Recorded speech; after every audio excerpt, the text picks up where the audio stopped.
ನಿಮಗೆ ಎಲ್ಲಿದ್ದು ಬರ್ತದೆ, ನಿಮ್ಮದು ಆಗಬೇಕಲ್ಲ. ಅದು ದೇವಸ್ಥಾನಕ್ಕೆ ಎಲ್ಲಿ ದುಡ್ಡು ಬರ್ತಾವೆ, ಕಾಲೇಜ್ಗಳು ಎಲ್ಲಿ ದುಡ್ಡು ಬರ್ತಾವೆ, ಯಾರು ದುಡ್ಡು ಹೆಂಗೆ ಬರ್ತದು ಅನ್ನುವಂಥ ಎನ್ಕ್ವೈರಿ ಆಗಬೇಕಲ್ಲ ಅನ್ನುವಂಥ ಮಾತುಗಳನ್ನ ಅವ್ರು ಆಡ್ತಾಯಿದ್ದಾರೆ. ಅಂದ್ರೆ ಇಲ್ಲೇ ಈಗ ಒಂದು ನಿರ್ಣಾಯಕ ಹಂತಕ್ಕೆ ಬಂದು ನಿಂತದೆ RSS ವರ್ಸಸ್ ಕಾಂಗ್ರೆಸ್.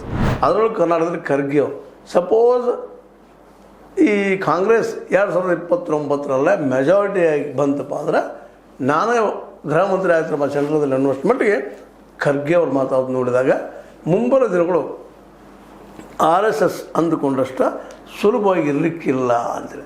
ಮತ್ತು ಯಾಕಂದರೆ ಈಗ ನಿಧಾನಕ್ಕೆ ರಾಮ ಮಂದಿರದಲ್ಲಿ ಹುಂಡಿ ಕಳವಾತು, ಅದರ ನಂತರ ಅಲ್ಲಿ ಝಂಜಿ ಆಯಿತು, CJP ಆಯಿತು, ಇವೆಲ್ಲ ನಿಧಾನಕ್ಕೆ ನೋಡ್ತಾ ಹೋದಂಗೆ ಒಂದನೇದ್ದು ರಾಮ ಮಂದಿರದ ರಾಮನ ದುಡ್ಡನ್ನು ಕದ್ದವರು ಎಲ್ಲ BJPಗೆ ಮತ್ತು RSS ಸಂಬಂಧಿಸಿದಂಥವ್ರು.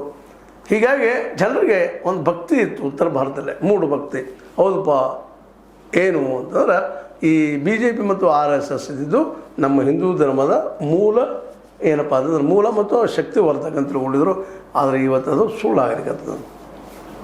ರಾಮ ಮಂದಿರ ಕಟ್ಟೋ ಸಲ ಇವತ್ತು ಅಧಿಕಾರ ಹಿಡಿದ್ರು ಅವರು. ಬಟ್ ಅಧಿಕಾರ ಹಿಡಿದು ಏನು ಮಾಡಿದರು, ರಾಮನ ದುಡ್ಡು ಹೊಡಿಂತ ಕೆಲಸ ಮಾಡಿದ್ರು ಅಂತೇಳಿ ಇವತ್ತು ವಿರೋಧಿಗಳು ಮಾತಾಡೋದಕ್ಕೆ ಬಲಿಯಾಗಿದ್ದಾರೆ. ಅದು ಸುಳ್ಳು ಅಲ್ಲದು. ಚಂಪತರಾಯ ಆಗಿರ್ಬೋದು, ಅವ್ರ ಜೊತೆಗಾರರಾಗಿರ್ಬೋದು, ಏನು ಮಾಡಿದ್ರಲ್ಲ ಏನು. ಅದರ ನಂತರ ವಿದ್ಯಾರ್ಥಿಗಳದ್ದು ಬಂತು. ವಿದ್ಯಾರ್ಥಿಗಳು ಬಂದಾಗ ಅಲ್ಲೇ ಪೇಪರ್ ಲೀಕ್ ಮೊದಲು ಆಗಿದ್ದಿಲ್ಲ ಅಂತಲ್ಲ ಕಾಂಗ್ರೆಸ್ ಕಾಲಕ್ಕೆ, ಆದರೆ ಈ ಪ್ರಮಾಣ ಇರಲಿಲ್ಲ.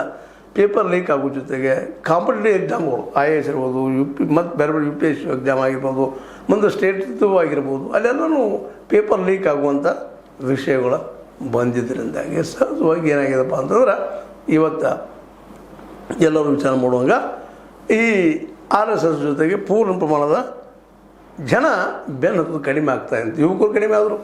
ಮುಂದೆ ಅಂಧ ಭಕ್ತರಿದ್ದರು, ರಾಮನ ಮೇಲೆ ಭಕ್ತರಿದ್ದು ಅವರು ಸಹ ವಿಚಾರ ಮಾಡ್ತಾ ಇದ್ದಾರೆ. ಅಲ್ಲಪ್ಪ ಇವರು ರಾಮನ ಹಣವನ್ನು ಬಿಡಲಿಲ್ಲ, ಮತ್ತು ನಮ್ಮನೇನು ಬಿಡ್ತಾರೆ ಅನ್ನುವಂಥ ಮಾತು ಬೆಳೀಲಿಕ್ಕತ್ತದ.